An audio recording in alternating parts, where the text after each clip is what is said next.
Je pourrais être 2 fois plus riche si je n'avais pas commis une erreur idiote il y a 50 ans. Voilà la vérité sur la richesse. Vous n'avez pas besoin de génie pour y arriver. Il suffit d'éviter la bêtise et d'avoir assez de temps. La plupart échouent à cela. Ils ne deviennent pas pauvres à cause de tremblements de terre ou de guerre. Ils deviennent pauvres parce qu'ils dépensent leur argent comme des idiots. J'ai vécu la Grande Dépression. J'ai vu des amis perdre leur maison. J'ai vu des hommes en costume élégant réduits à mendier du travail. J'ai vu des familles entières détruites parce qu'elles pensaient que le crédit était de l'argent gratuit. Croyez-moi, la façon la plus facile de rester pauvre est de laisser vos dépenses dépasser vos revenus. Mais voici le piège. Ce ne sont pas les dépenses évidentes qui ruinent les gens. Personne ne devient pauvre en achetant du pain. Ils deviennent pauvres en poursuivant le statut, en poursuivant l'envie, en poursuivant la commodité, en poursuivant le divertissement et en poursuivant des choses qu'ils ne comprennent pas. Ce sont les 5 pièges de dépenses dont je vais parler. Commençons par le premier. Le statut. Si vous avez besoin que le monde vous admire, vous n'aurez jamais assez d'argent. Dans les années 1930, même les familles pauvres voulaient paraître respectables. Elles achetaient des choses qu'elles ne pouvaient pas se permettre, de nouveaux meubles, de nouveaux vêtements, juste pour paraître mieux que le voisin. Cette habitude n'a pas disparu. Aujourd'hui, c'est pire. Les gens achètent des voitures de luxe avec de l'argent emprunté. Ils vivent dans des maisons qu'ils ne peuvent pas se permettre. Ils exhibent des montres qui coûtent plus qu'une année d'économie. Puis ils se demandent pourquoi ils ne peuvent pas prendre leur retraite. J'ai appris tôt que poursuivre le statut est un jeu perdu. Quand j'étais jeune avocat, j'ai vu des collègues se ruiner juste pour paraître prospères. Ils voulaient impressionner les clients, les épouses, les amis de golf. Je conduisais une voiture sensée et vivais dans une maison modeste. Pas parce que j'étais noble, parce que je ne voulais pas être fou. Voici une règle simple. Si vous achetez des choses pour impressionner les gens, vous n'avez pas le contrôle. Eux l'ont et la facture arrivera tôt ou tard. Maintenant, le deuxième piège, l'envie. Je l'ai déjà dit, l'envie est le péché le plus stupide. Pourquoi ? Parce qu'il ne vous fait même pas vous sentir bien pendant que vous le commettez. La luxure, la colère, la gourmandise. Tous ont un certain plaisir. L'envie est du poison pur. Et pourtant, les gens passent leur vie entière à poursuivre ce que le voisin a. J'ai connu un homme dans les années 1960 qui a vu son associé acheter une maison de vacances à Palm Springs. En 6 mois, il en avait acheté une aussi. Le problème, il ne pouvait pas se le permettre. Il a fini par vendre à perte. Le mariage s'est terminé et il a passé la décennie suivante à payer des dettes. Tout ça parce qu'il ne supportait pas que quelqu'un ait quelque chose qu'il n'avait pas. Je n'ai pas eu besoin de commettre cette erreur. J'ai été entouré de milliardaires toute ma vie. Warren Buffett a plus d'argent que moi. Jeff Bezos a plus d'argent que Warren. Si j'avais laissé l'envie dicter mes dépenses, je serais mort misérable. Au lieu de cela, j'ai choisi d'ignorer. Ça m'a sauvé plus d'argent que n'importe quelle action ne l'a jamais fait. Le troisième piège est la commodité. Les gens paient pour la commodité et ne réalisent même pas combien ça coûte. Uber, livraison de nourriture, gadgets élégants qui économisent 10 minutes d'effort. Ces petites fuites coulent les plus grands navires. Pendant la vague d'inflation des années 1970, j'ai vu des familles de classe moyenne écrasées sous les coûts croissants. Le supermarché a doublé, l'essence a triplé et pourtant elles ont continué à payer pour la commodité, commander de la nourriture, conduire partout, moderniser les appareils électroménagers. Elles n'ont jamais coupé parce qu'elles pensaient que la commodité était une nécessité. C'est comme ça qu'on finit pauvre quand l'économie se retourne contre vous. Le quatrième piège est le divertissement. Ne vous méprenez pas. J'aime m'amuser, mais trop de gens dépensent comme si la vie était des vacances permanentes. Ils poursuivent les spectacles, les boîtes de nuit, les paris sportifs, les nouveaux gadgets, les voyages exotiques. Toujours une émotion de plus, toujours un achat de plus. En 1987, quand le marché s'est effondré, j'ai connu beaucoup de gens qui avaient vécu de joie empruntée. Nouveaux jouets, nouvelles fêtes, Nouvelles aventures. Quand le crash a frappé, il n'avait pas de coussin. Le plaisir s'est terminé et il n'avait rien à montrer, à part des factures de carte de crédit. Le piège final est l'ignorance. Dépenser de l'argent pour des choses que vous ne comprenez pas. J'ai vu des gens acheter des investissements qu'ils ne pouvaient pas expliquer en 10 mots. Des actions technologiques élégantes, des schémas immobiliers brillants. Bitcoin, pour l'amour de Dieu, ils ne comprenaient pas, mais ne voulaient pas paraître stupides. Alors ils ont acheté quand même et ont perdu de façon prévisible. Le même principe s'applique aux dépenses quotidiennes. Si vous ne savez pas pourquoi vous achetez quelque chose, ne l'achetez pas. Si vous ne pouvez pas calculer ce que ça va vous coûter dans 5 ans, ne signez pas le contrat. Si vous ne comprenez pas l'entretien, les taxes, les frais cachés, sortez. Le monde est plein de pièges. La plupart y entrent avec les 2 pieds parce qu'ils pensent avoir le droit de vivre comme des rois avant de gagner un centime. La vérité est simple. Vous ne pouvez pas dépenser votre chemin vers la richesse. Vous ne pouvez qu'épargner votre chemin vers celle-ci. Si ça sonne ennuyeux, c'est parce que ça l'est. La richesse vient de l'ennui. Faire la même chose sans cesse encore et encore, pendant que d'autres se ruinent avec l'excitation. Alors, si vous voulez arrêter d'être pauvre, arrêtez de dépenser comme un fou. Oubliez le statut. Oubliez l'envie. Oubliez la commodité. Oubliez le divertissement infini et surtout, oubliez d'acheter des choses que vous ne comprenez pas. C'est le coup d'ouverture. Maintenant je vais vous dire pourquoi l'envie est l'habitude de dépense la plus stupide que j'ai jamais vue. Et pourquoi l'éviter m'a sauvé plus d'argent que le meilleur investissement que j'ai jamais fait. L'envie est le péché le plus stupide. J'ai répété cette ligne tant de fois que je devrais la mettre sur ma pierre tombale. Pourquoi ? Parce que c'est le seul péché qui ne vous donne même pas un peu de plaisir.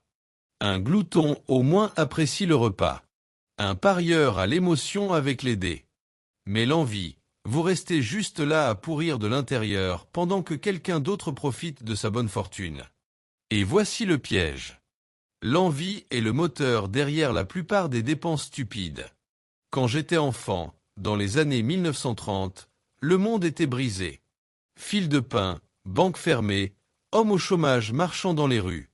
Et pourtant, même dans cette misère, vous voyez des voisins espionnés par-dessus la clôture. Si une famille réussissait à acheter une nouvelle radio, une autre famille empruntait de l'argent pour en obtenir une aussi. Pas parce qu'ils en avaient besoin, parce qu'ils ne supportaient pas d'être laissés pour compte. Avancé de 40 ans. Je pratiquais le droit à Los Angeles dans les années 70. Un collègue à moi est devenu associé. La première chose qu'il a faite a été d'acheter une Mercedes qu'il ne pouvait pas se permettre. En quelques semaines, 2 autres avocats du cabinet avaient fait de même. Ils ne conduisaient pas vers le tribunal, ils conduisaient vers la faillite. Ce n'était pas de l'ambition, c'était de l'envie déguisée en ambition. Les gens ne l'admettent pas, ils diront « je mérite ça » ou « je dois me récompenser ». Bêtise. Enlevez les excuses. Et c'est juste un voisin poursuivant un autre. Warren Buffett et moi sommes associés depuis plus d'un demi-siècle. Il a plus d'argent que moi, beaucoup plus. Si l'envie commandait ma vie, je serais misérable tous les jours. J'aurais gaspillé des décennies à essayer de dépenser plus que lui en maison, avion ou quoi que ce soit d'autre que les hommes riches achètent. Mais j'ai ignoré, et ça m'a rendu plus riche. Je vais vous dire ce que l'envie fait. Elle vous met sur un tapis roulant qui ne s'arrête jamais. Il y a toujours quelqu'un avec une maison plus grande, une voiture plus récente, une montre plus brillante. À la minute où vous laissez l'envie guider vos dépenses, vous avez perdu. La chose tragique est que l'envie n'a pas de plafond.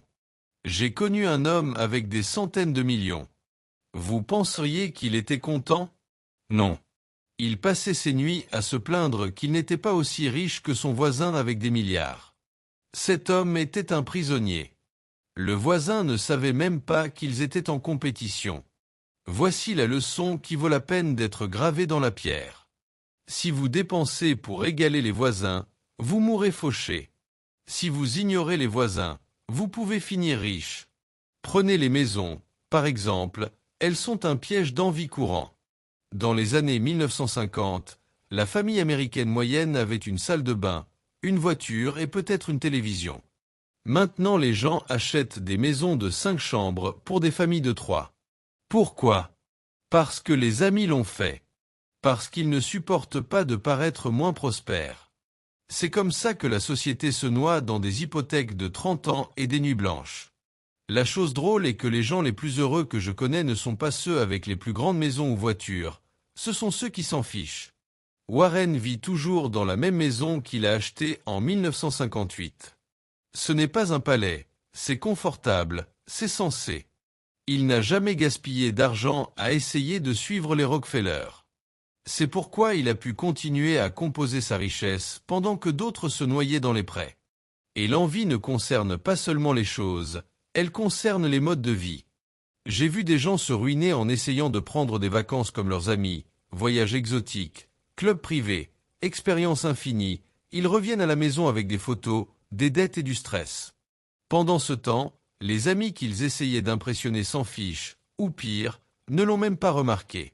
Si vous voulez voir l'envie à son côté le plus vénéneux, regardez la bulle technologique. À la fin des années 1990, les jeunes investisseurs n'achetaient pas des actions parce qu'ils comprenaient les affaires. Ils achetaient parce que le voisin avait doublé son argent la semaine dernière. L'éclatement des dot-com a tout nettoyé. Certains ne se sont jamais remis. Voici mon conseil direct. Si vous voulez la richesse, vous devez tuer l'envie, lui trancher la gorge, la laisser dans le fossé. Elle ne vous servira jamais. Et la beauté est qu'une fois que vous arrêtez de vous soucier de l'envie, vos décisions de dépenses deviennent évidentes. Vous arrêtez d'acheter des choses stupides. Vous arrêtez de rivaliser avec les voisins. Vous arrêtez de faire des choix qui semblent riches, mais vous laissent pauvres. J'ai fait fortune non pas en étant plus intelligent que tout le monde, mais en évitant les comportements stupides. Et les dépenses motivées par l'envie sont les plus stupides de toutes. La conclusion est simple. L'envie est coûteuse. Ignorer l'envie est gratuit et le retour de ce choix est énorme. Maintenant que nous avons couvert l'envie, regardons un autre piège qui saigne silencieusement les gens. La quête de commodité. Vous seriez choqué de voir combien les gens paient pour la paresse et comment ça compose en pauvreté au fil de la vie. Les gens adorent la commodité, ils paieront n'importe quel prix pour éviter l'effort et c'est exactement pourquoi la plupart restent pauvres. Le cerveau humain est programmé pour chercher des raccourcis. Ça avait du sens quand la survie dépendait d'économiser de l'énergie pour la chasse, mais dans la vie moderne ces raccourcis viennent avec un reçu et il est généralement plus gros que les gens ne le réalisent. Prenez la nourriture. Dans les années 1930, personne ne commandait de livraison. Vous ne pouviez pas vous le permettre. Les familles cuisinaient à la maison parce qu'il n'y avait pas d'alternative. Aujourd'hui, les gens traitent la nourriture de restaurant et les applications de livraison comme des nécessités. Ils dépensent la moitié de leurs revenus en repas qu'ils auraient pu faire à la maison pour un dixième du coût. Puis ils se plaignent qu'ils ne peuvent pas épargner pour la retraite.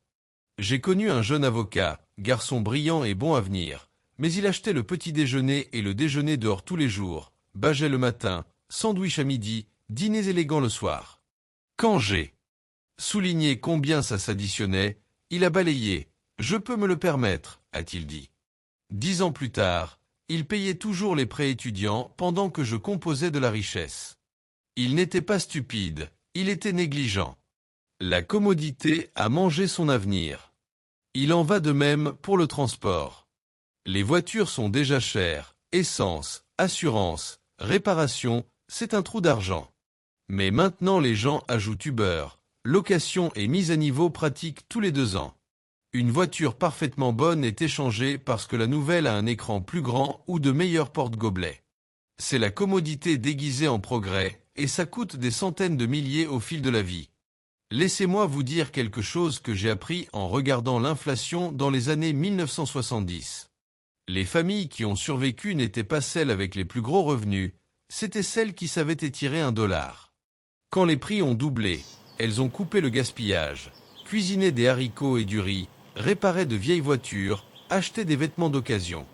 Elles comprenaient que la commodité est un luxe, pas une nécessité. Celles qui se sont accrochées à la commodité, commandant des livraisons, faisant constamment des mises à niveau, ont été les premières à couler. Voici l'ironie. La commodité n'économise même pas de temps de la façon dont les gens pensent. J'ai vu des gens gaspiller des heures à naviguer sur des applications pour choisir un restaurant, alors qu'ils auraient pu faire bouillir un œuf en 6 minutes. Ils disent qu'ils achètent du temps, mais en réalité ils achètent la paresse.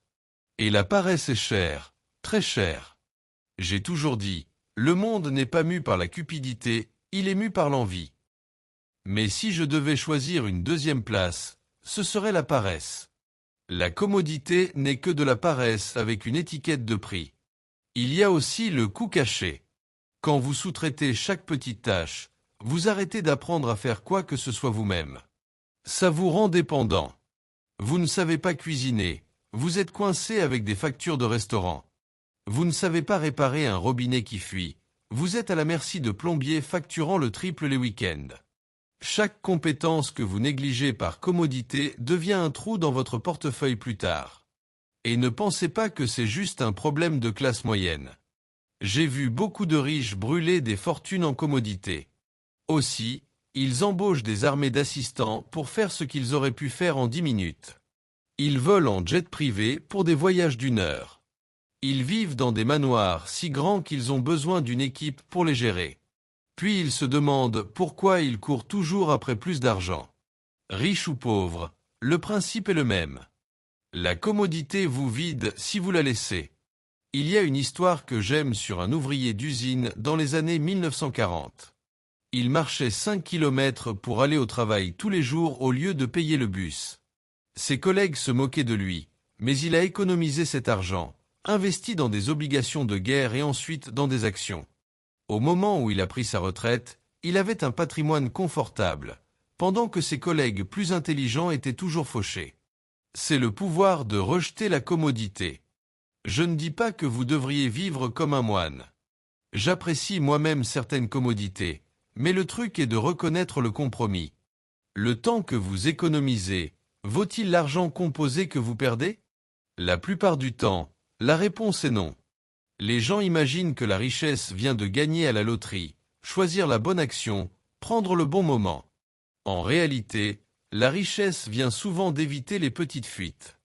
La commodité est l'une des plus grandes fuites qui existent. Bouchez-la et vous serez surpris de voir à quelle vitesse le seau se remplit. Alors demandez-vous, payez-vous pour la nécessité ou juste pour la paresse? Si c'est la paresse, coupez. Sinon, vous construisez un avenir financier aussi fragile qu'un sac en papier sous la pluie. La leçon est claire. La commodité n'est pas gratuite. C'est l'une des habitudes les plus coûteuses de la vie moderne et elle garantit silencieusement que des millions de personnes ne bougeront jamais. Le prochain piège est tout aussi destructeur que le divertissement. Les gens pensent qu'ils achètent le bonheur, mais ce qu'ils achètent vraiment c'est la pauvreté habillée de lumière brillante. Le divertissement est le sucre qui garde les gens accros pendant que leur portefeuille saigne à sec. Et comme le sucre, il semble bon pendant un moment, mais le coût à long terme est désastreux. Je ne veux pas dire que tout divertissement est mauvais. J'ai apprécié les livres, la musique et quelques bons films dans ma vie, mais je ne les ai jamais confondus avec des nécessités. Beaucoup de gens les confondent, ils dépensent comme si la vie était un long week-end. Puis ils se demandent pourquoi ils ne peuvent pas payer les factures le lundi. Regardez comment les familles se comportaient pendant la Grande Dépression. Le divertissement alors était bon marché ou gratuit. Les gens lisaient des livres de la bibliothèque, écoutaient la radio, jouaient aux cartes avec les voisins. Une pièce au cinéma était un luxe rare, pas un rituel hebdomadaire. Savez-vous ce qui s'est passé? Ils ont survécu. Ils ne sont pas morts de faim parce qu'ils ne jetaient pas d'argent dans des distractions infinies. Comparez avec aujourd'hui. Les gens ne peuvent pas rester silencieux 5 minutes sans payer pour le divertissement. Abonnements streaming, concerts, événements sportifs, casinos, vacances financées par carte de crédit, gadgets mis à jour chaque année parce qu'ils s'ennuient des anciens.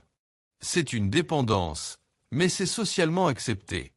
Donc, personne ne l'appelle pour ce qu'elle est, la pauvreté volontaire. J'ai connu des millionnaires qui se sont ruinés en poursuivant le divertissement. Un homme que j'ai connu dans les années 1980 a gagné des millions dans l'immobilier, mais il devait avoir des billets de saison, des loges de luxe, des vols en première classe, les jouets les plus récents. Quand le marché immobilier s'est effondré, il était sans coussin. Les mêmes amis qui l'avaient diverti si généreusement ont disparu. Voici le modèle. L'industrie du divertissement est faite pour extraire chaque dollar restant de vous et elle est bonne à ça. Chaque écran clignotant, chaque nouvelle expérience, chaque produit en édition limitée, tout est fait pour vous séparer de votre argent. Si vous jouez leur jeu, vous perdez. Pendant le crash de 1987, j'ai vu un groupe de courtiers qui vivaient au voiture neuve, voyage de week-end à Vegas, facture de champagne plus grosse que le loyer. Quand le marché s'est effondré, ils n'avaient pas d'économie. Certains ont dû vendre leur maison, certains ont quitté l'industrie complètement. Ils n'ont pas été ruinés par le crash lui-même. Ils ont été ruinés par des années de dépenses imprudentes en divertissement qui n'ont laissé aucune marge de sécurité. J'ai toujours dit, la première règle des intérêts composés est de ne jamais interrompre inutilement. Chaque dollar gaspillé en plaisir insensé est un dollar qui ne va pas composer pour vous. Et au fil de la vie, la différence est stupéfiante. Pensez ainsi, un billet de concert à 2 cents dollars ne coûte pas seulement 2 cents dollars. Si vous l'aviez investi dans une affaire décente et laissé composer pendant 40 ans, ça pourrait être des dizaines de milliers. L'émotion de 2 heures vaut-elle d'abandonner des décennies d'indépendance financière? La plupart ne se donnent jamais la peine de faire ce calcul. C'est pourquoi la plupart restent pauvres. Je ne suis pas contre le plaisir, mais je suis contre la bêtise. Le truc est de profiter de plaisirs simples qui ne vous saignent pas. J'ai toujours aimé lire. Ça coûte presque rien. Ça paie d'énormes dividendes en connaissances. Même chose pour une longue marche, un jeu de cartes avec des amis ou une bonne conversation. Vous n'avez pas besoin de lumière clignotante et de billets surfacturés pour avoir une bonne vie.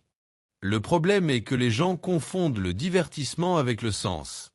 Ils pensent que la stimulation constante égale le bonheur. Ce n'est pas le cas. Le bonheur vient de faire un travail significatif, d'avoir des gens en qui vous avez confiance et d'éviter les erreurs stupides.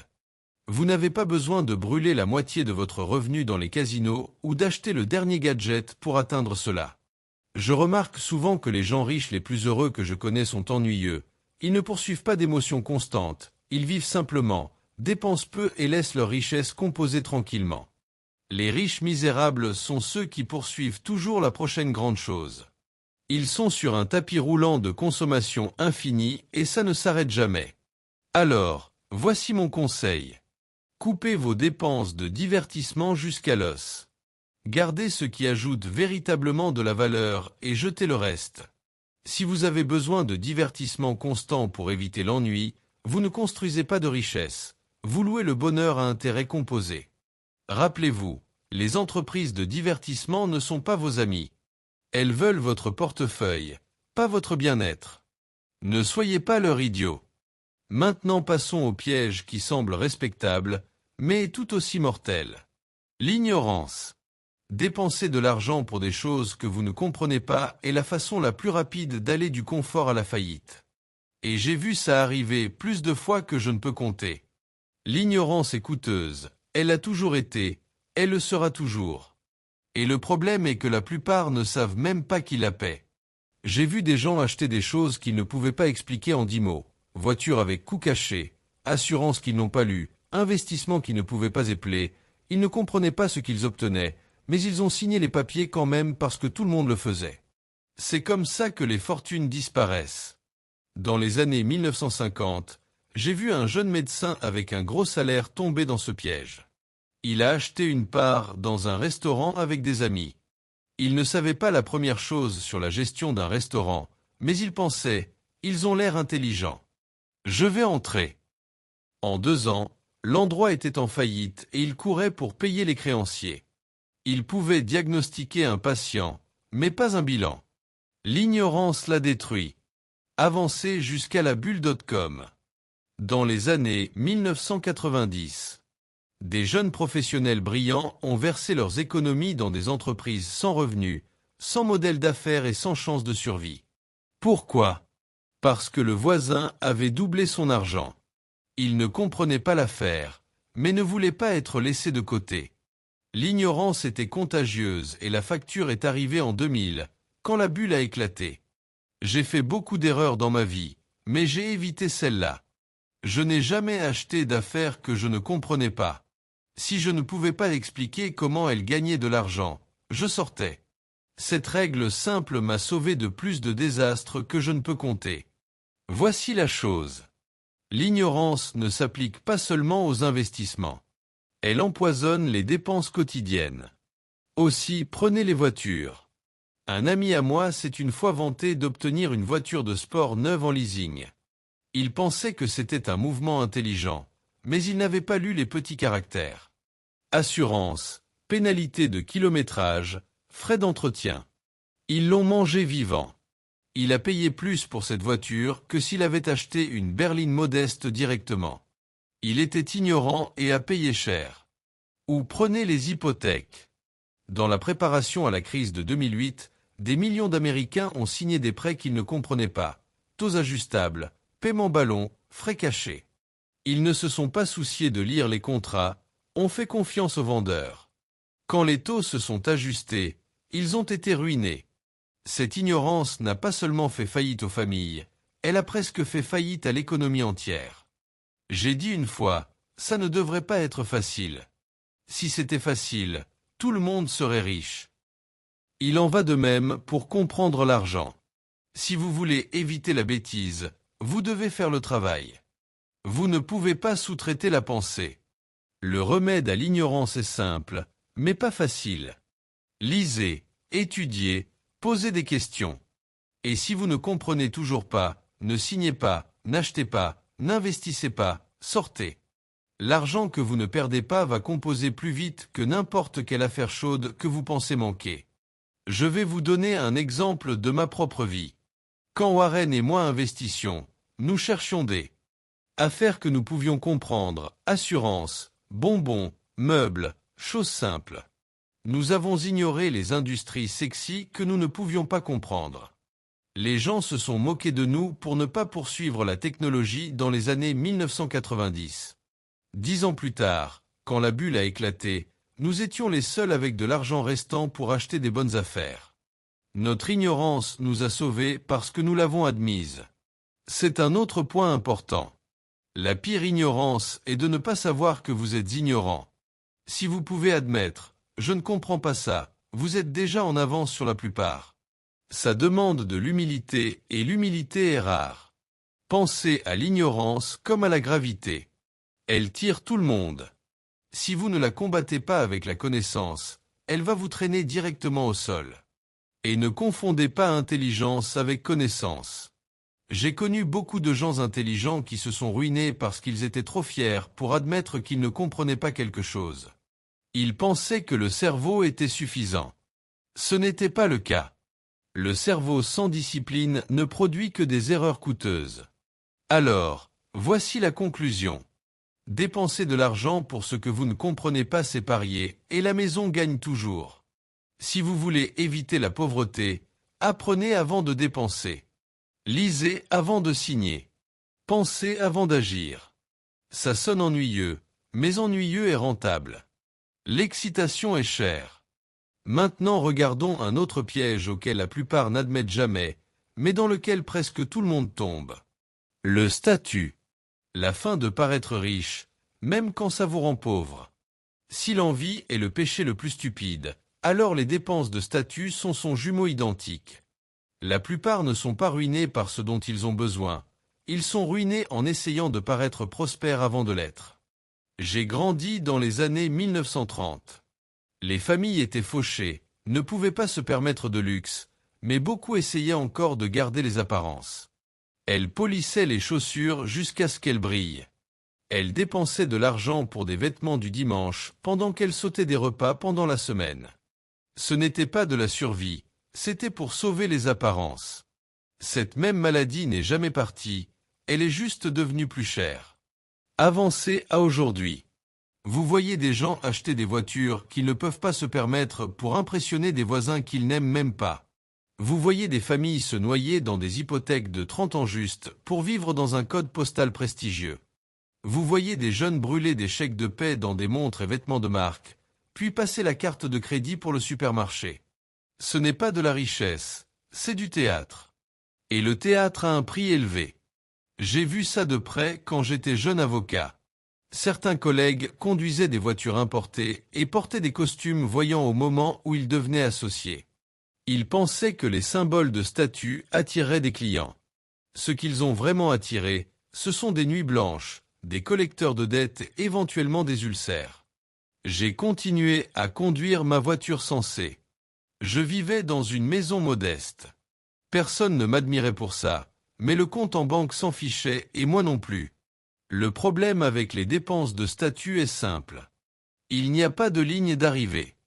Achetez une voiture cool et soudain votre voisin en achète une plus cool. Améliorez la maison et quelqu'un améliore la sienne. C'est un tapis roulant. Et les tapis roulants ne vous mènent nulle part. Warren Buffett est un excellent exemple de comment éviter ce piège. Il vit toujours dans la maison qu'il a achetée en 1958. Ce n'est pas un palais, c'est juste une maison. S'il était tombé dans les dépenses de statut, il aurait pu brûler des milliards en poursuivant la prochaine maison, le prochain jet, la prochaine île privée. Au lieu de cela, il a tout ignoré. C'est une des raisons pour lesquelles sa fortune a grandi, pendant que d'autres rétrécissaient. Voici l'ironie. Les dépenses de statut ne gagnent même pas de respect. Le type de personnes impressionnées par votre voiture ou vos vêtements sont les mêmes qui vont vous abandonner quand l'argent se termine. Les gens qui comptent ne se soucient pas, ils respectent la discipline, pas l'affichage. J'ai connu un entrepreneur qui a construit une entreprise solide dans les années 1970. Il avait des profits stables, mais au lieu de réinvestir, il a acheté un avion pour paraître prospère. Puis il a acheté une maison de vacances, puis une autre. Au moment où la récession a frappé, il n'avait pas de coussin d'argent. Les créanciers ont tout pris. Son statut ne pouvait pas le sauver. Il y a un vieux dicton, grand chapeau, pas de bétail. Ça signifie quelqu'un qui paraît riche, mais ne possède rien. Ça décrit la plupart des gens poursuivant le statut aujourd'hui. Voiture chic, bijoux loués, maison pleine de dettes, grand chapeau, pas de bétail. Vous voulez savoir le symbole de statut ultime? L'indépendance financière. Personne ne peut reprendre ça. Personne ne peut saisir l'hypothèque. Quand vous avez assez d'argent pour vivre sans souci, vous avez déjà gagné le jeu du statut. Même si personne ne le remarque, le problème est que la plupart ne peuvent pas retarder la gratification assez longtemps pour y arriver. Ils préfèrent paraître riches aujourd'hui que d'être riches demain, et demain arrive toujours. J'ai souvent dit, ce n'est pas la cupidité qui ruine les gens, c'est l'envie. Mais si je devais ajouter un corollaire, je dirais, ce n'est pas la pauvreté qui ruine les gens, c'est le statut. La pauvreté est dure, mais vous pouvez survivre. Les dépenses de statut sont un suicide lent. Alors, voici la vérité directe. Si vous achetez des choses, principalement pour impressionner les autres, vous n'avez pas le contrôle de votre vie. Vous laissez d'autres personnes écrire vos chèques. Et c'est une façon stupide de vivre. Le remède est simple. Arrêtez de vous soucier. Conduisez une voiture modeste. Vivez dans une maison sensée. Portez des vêtements qui durent au lieu de marques qui expirent. Laissez les autres poursuivre les applaudissements pendant que vous poursuivez l'indépendance. À la fin, vous serez celui avec la liberté et ils seront ceux avec des factures. Maintenant je vais parler de la dette, la compagne préférée du statut. Parce qu'une fois que vous commencez à poursuivre les apparences, la dette attend toujours dans les coulisses. Et la dette, à mon avis, est des sables mouvants financiers. Un pas dedans et peut-être vous ne sortirez jamais. Si le statut est l'appât, la dette est l'hameçon et une fois qu'elle mord, vous pourriez ne jamais vous libérer. J'ai dit plusieurs fois, je n'ai jamais connu d'homme qui soit devenu riche en vivant d'argent emprunté, mais j'ai connu beaucoup qui ont été ruinés par ça. La dette est des sables mouvants financiers. Vous marchez un peu, pensant que vous pouvez le gérer. Puis le sol commence à vous tirer vers le bas, centimètre par centimètre. Bientôt vous êtes enterré et aucune quantité de débat ne va vous sauver. Pendant la Grande Dépression, j'ai vu des familles tout perdre, non pas parce qu'elles étaient des joueurs imprudents, mais parce qu'elles devaient plus qu'elles ne pouvaient payer. Quand les emplois ont disparu, les créanciers sont venus frapper. La leçon était claire. Si vous ne devez pas, vous pouvez survivre à presque n'importe quoi. Si vous devez, vous êtes fini. Et pourtant, décennie après décennie, les gens tombent dans le même piège. Carte de crédit, prêt auto, hypothèque plus grosse que les chèques de paie. Achetez maintenant, payez plus tard. C'est tout le même poison, emballé différemment. Je vais vous raconter une histoire. Dans les années 1980, j'ai connu un jeune cadre avec une carrière ascendante, gros salaire, gros bonus, mais il voulait vivre comme un gagnant avant d'avoir vraiment gagné. Il a contracté une dette pour une maison, 2 voitures, adhésion à un country club. Quand l'économie a chuté, les bonus ont disparu. La dette non. Il a passé la décennie suivante à ramper hors du trou. S'il avait vécu modestement, il aurait été riche. Au lieu de cela, la dette l'a enchaîné comme un chien. La dette vous vole aussi la liberté.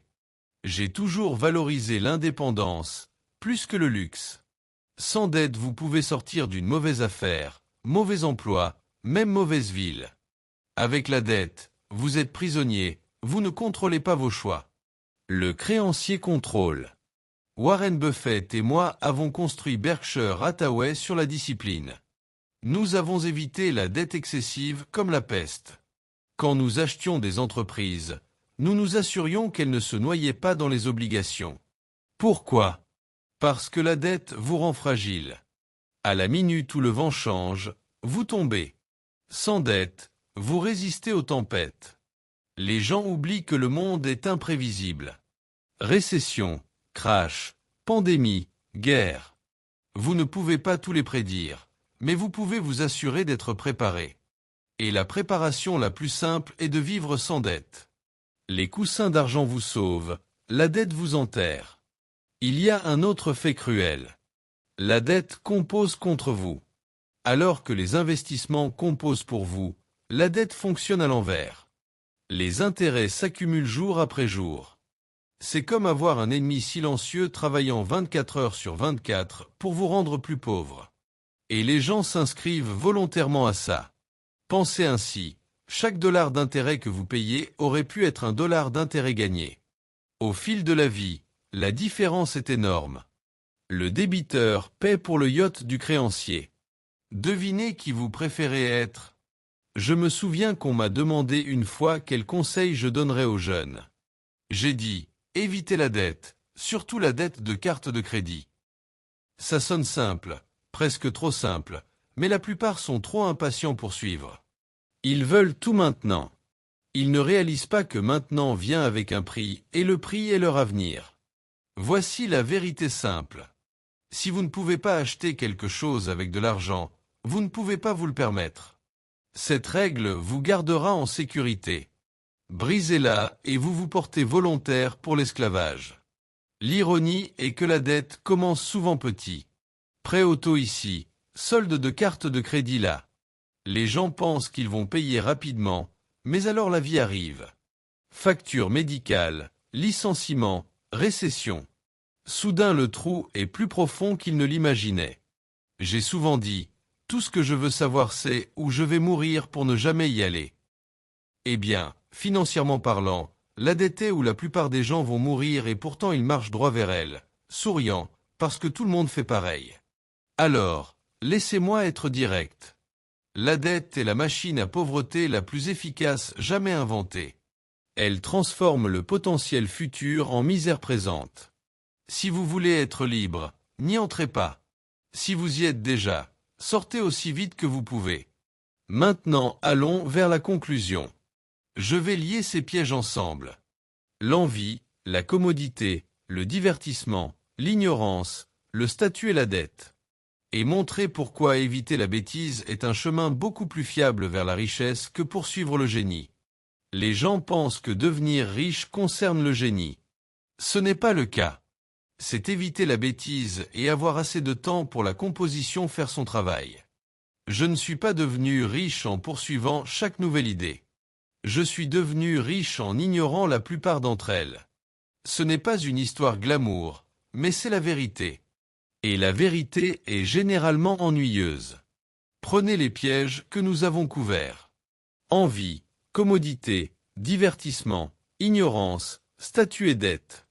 Chacun semble inoffensif au début. Chacun t'offre un petit frisson, mais ensemble ils forment un système fait pour vous garder pauvre. Si vous tombez dans 2 ou 3 d'entre eux, vous passerez votre vie à travailler pour les banques, les voisins et les étrangers, au lieu de pour vous-même. J'ai dit plusieurs fois, il est remarquable combien d'avantages à long terme nous obtenons en essayant d'être constamment non stupides au lieu d'essayer d'être très intelligents. La plupart essaient d'être malins, veulent le conseil d'action chaude, l'astuce secrète, le raccourci vers la richesse. Et pendant qu'ils sont occupés à poursuivre des raccourcis, ils saignent de l'argent à travers des habitudes stupides. Éviter la bêtise fonctionne comme la composition. Chaque chose stupide que vous ne faites pas s'additionne au fil du temps. Chaque dette évitée. Chaque achat inutile sauté. Chaque dépense motivée par l'envie ignorée. Tout compose en richesse, lente, silencieuse, invisible, jusqu'à ce qu'un jour vous vous réveillez. Riche, sans même sentir que vous avez lutté pour y arriver. J'ai appris ça pendant la Grande Dépression. Les familles qui ont simplement survécu. Les familles qui poursuivaient les apparences. Non, ce n'était pas à propos de qui était le plus intelligent, c'était à propos de qui évitait la bêtise. La même leçon s'est appliquée à chaque crise que j'ai vécue. Choc pétrolier des années 1970, crash de 1987, bulle.com, crise immobilière de 2008. Les survivants n'étaient pas ceux avec les idées les plus voyantes, c'étaient ceux qui avaient de l'argent parce qu'ils ne dépensaient pas comme des fous.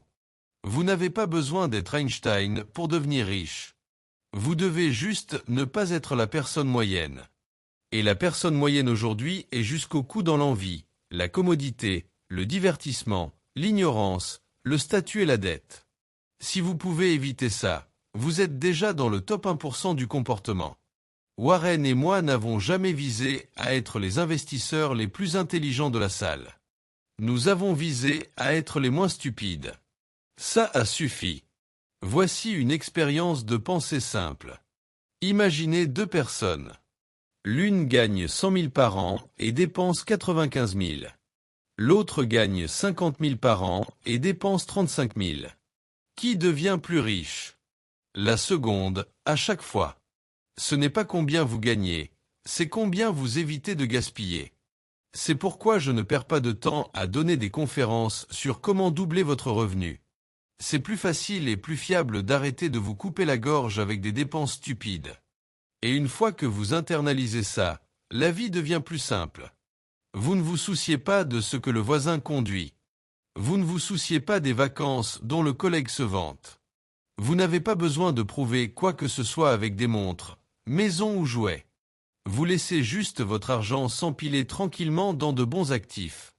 Au fil des décennies, l'écart entre vous et les dépensiers devient grand. Ce n'est pas dramatique, ce n'est pas excitant, mais ça fonctionne.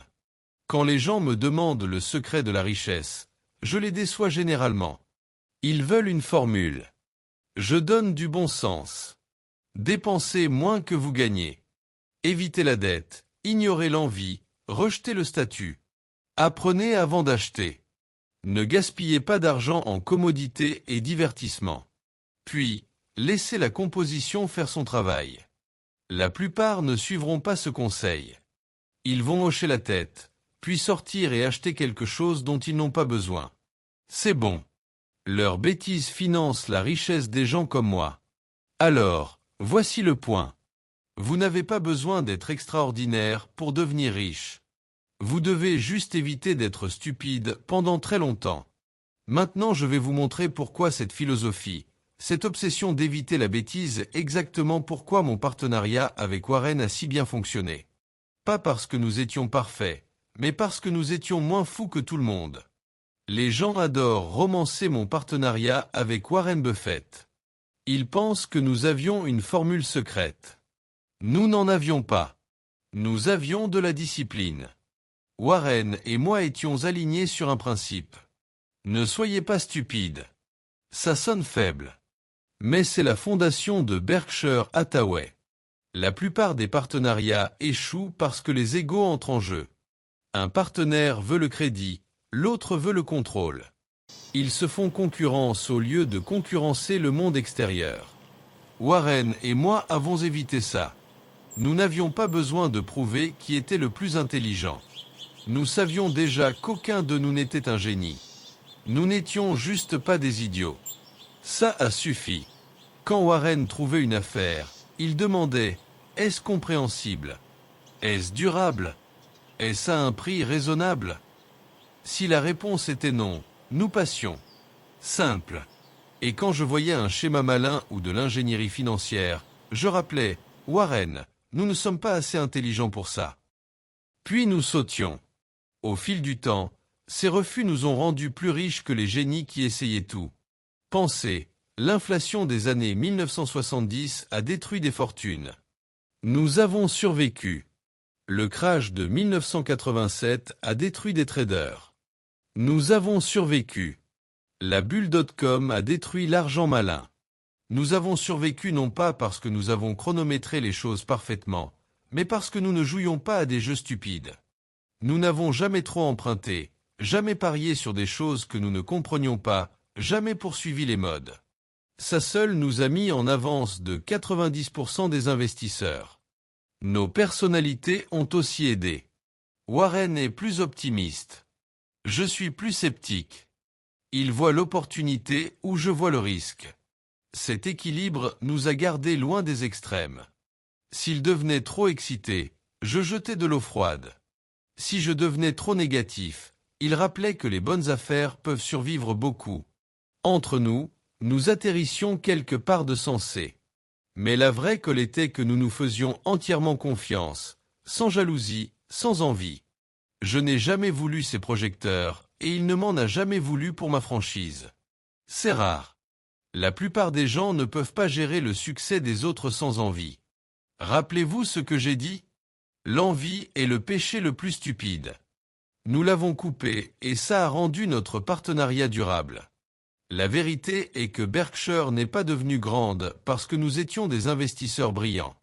Elle est devenue grande parce que nous avons construit un système qui évitait la bêtise. Nous choisissions des affaires que nous comprenions. Nous les laissions tourner. Nous n'interrompions pas la composition. Nous ne paniquions pas lors des chutes. Juste ça. Il y a une histoire. Quand la bulle Internet faisait rage à la fin des années 1990, les gens se moquaient de nous. Vieux coincés dans le passé ne comprenant pas la technologie. Ils avaient raison, nous ne comprenions pas. Alors nous sommes restés dehors. Ça a semblé stupide pendant quelques années jusqu'à ce que ça se révèle être la décision la plus intelligente que nous aurions pu prendre. Tout le monde a perdu des fortunes. Nous avons gardé les nôtres. Parfois, la meilleure décision est de rester assis tranquillement pendant que d'autres sautent de la falaise.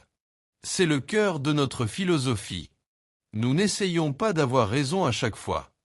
Nous essayons juste d'éviter d'avoir tort de façon catastrophique. Si vous n'explosez pas, la composition s'occupe du reste. La plupart ne peuvent pas suivre cette philosophie parce qu'elle exige patience et humilité. Ils veulent de l'action, de l'excitation et de la malice. Ils veulent être plus malins que la foule. Warren et moi ne nous en sommes jamais souciés. Nous nous soucions de survivre et de composer. Ça a suffi pour nous rendre milliardaires.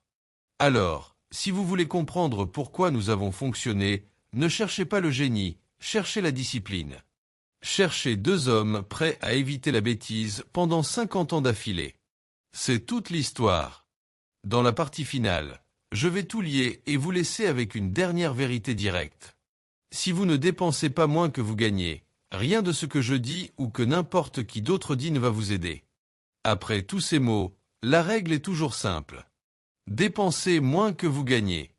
Si vous ne faites pas ça, rien d'autre n'a d'importance. Vous pouvez lire tous les livres sur l'investissement, vous pouvez suivre Buffett, copier mes phrases ou mémoriser des formules financières. Mais si vos dépenses dépassent votre revenu, vous êtes fini. J'ai vu ça pendant la Grande Dépression. Des revenus modestes ont survécu parce qu'elles vivaient dans leurs moyens. Des familles avec des revenus plus élevés se sont ruinées parce qu'elles dépensaient plus qu'elles ne gagnaient. Cette leçon n'a pas changé en 90 ans. Voici l'ironie. Les gens connaissent cette règle. Demandez à n'importe qui dans la rue. Ils diront « Oui, bien sûr, dépensez moins que vous gagnez ». Mais alors ils entrent dans un magasin et achètent des choses dont ils n'ont pas besoin avec de l'argent qu'ils n'ont pas pour impressionner des gens qu'ils n'aiment pas. C'est pourquoi si peu deviennent riches. Warren et moi ne sommes pas devenus riches en étant brillants. Nous sommes devenus riches en étant cohérents. Année après année, nous avons épargné, investi, évité la bêtise. Juste ça. Pas de secret, pas de magie, juste de la discipline. La plupart veulent de l'excitation, veulent la voie rapide vers la richesse, veulent entendre parler de l'action chaude ou de la stratégie secrète. Je déçois à chaque fois. La vérité est ennuyeuse. Coupez l'envie. Coupez la commodité, coupez le divertissement, coupez l'ignorance, coupez le statut, coupez la dette. Laissez la composition travailler. Au fil des décennies, c'est ce qui construit la vraie richesse. Et voici la vérité dure. Personne ne peut le faire pour vous. Ni moi, ni Warren, ni le gouvernement. Si vous ne pouvez pas vivre avec moins que vous gagnez, personne ne peut vous aider. Vous allez rester sur la roue de hamster pour toujours. La bonne nouvelle est qu'une fois que vous apprenez cette discipline, vous n'avez pas besoin de génie, vous n'avez pas besoin de chance, vous n'avez pas besoin de timing parfait, vous avez juste besoin de temps. Les dollars que vous ne gaspillez pas aujourd'hui vont se multiplier silencieusement demain. Je n'ai pas planifié de devenir milliardaire, j'ai juste exagéré. J'ai vécu simplement, évité la bêtise et laissé la composition me surprendre. C'est tout ce qu'est la richesse vraiment, un sous-produit de ne pas tout gâcher pendant très longtemps. Alors, le choix est vôtre. Voulez-vous les applaudissements aujourd'hui ou l'indépendance demain? Voulez-vous paraître riche ou être riche? Je vais vous laisser avec ça. Si vous ne pouvez pas économiser d'argent, les graines de la richesse ne germeront jamais. Si vous pouvez économiser, même un peu, vous avez déjà battu 90% de la population. Et si ça sonne ennuyeux, parfait. La richesse se construit dans l'ennui, pendant que le reste du monde se divertit vers la pauvreté. La règle ne pourrait pas être plus simple. Dépensez moins que vous gagnez. Persistez là-dedans. Laissez le temps faire le reste.